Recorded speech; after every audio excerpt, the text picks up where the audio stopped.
قرات کی سنتیں کیا ہیں کہ پہلی رکعت میں ثنا کے بعد تعوذ پوری پڑھنا، اعوذ باللہ من الشیطان الرجیم، پھر اور یہ آہستہ آواز میں پڑھنا۔ تعوذ کے بعد ہر رکعت کے شروع میں سورہ فاتحہ سے پہلے تسمیہ پڑھنا، بسم اللہ الرحمن الرحیم پڑھنا، اور یہ بھی آہستہ ہی پڑھنا ہے، ٹھیک ہے۔ امام و مقتدی کا سورہ فاتحہ کے ختم پر آہستہ سے آمین کہنا۔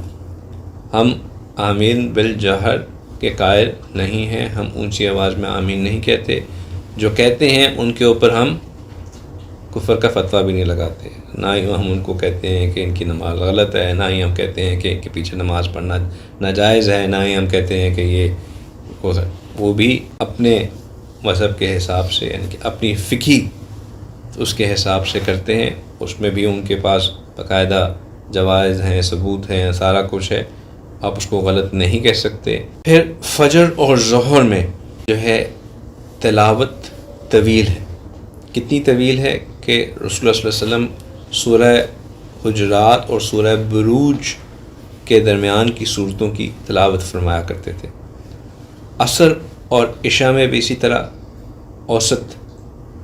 درجے کی طویل تلاوت ہے۔ سورہ بروج اور سورہ لم یکن کے درمیان کی جو صورتیں ہیں ان کی آپ صلی اللہ علیہ وسلم تلاوت فرمایا کرتے تھے، اور مغرب میں جو ہے وہ تلاوت کم ہے، اس میں رسول اللہ صلی اللہ علیہ وسلم سورہ لم یکن الذین سے لے کے سورہ ناس تک کی جو صورتیں تھیں ان کی تلاوت فرمایا کرتے تھے۔ فرض کی جو تیسری اور چوتھی رکعت ہے، یعنی کہ ظہر میں، عصر میں، مغرب کی تیسری رکعت میں اور عشاء میں، ان نمازوں میں تیسری اور چوتھی رکعت کے اندر صرف سورہ فاتحہ کی تلاوت ہے، اور کوئی تلاوت نہیں پڑھی جاتی۔ سنت میں جو 4 رکعت سنت ہوتی ہیں ان میں ہر چیز پڑھی جاتی ہے۔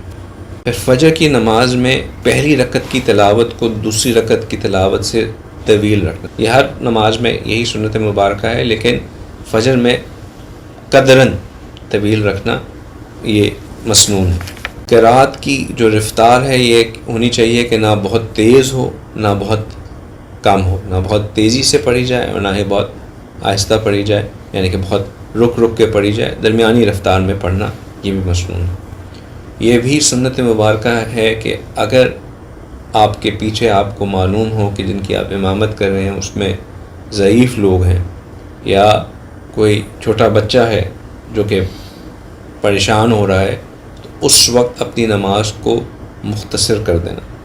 یہ بھی سنت مبارکہ میں ہے۔ یہ ہر دفعہ نہیں ہوتا، ون آف ہوتا ہے، لیکن اگر آپ کے علم میں ہے ایسی کوئی بات تو اس وقت اپنی نماز کو کم کر دینا یہ بھی سنت مبارکہ میں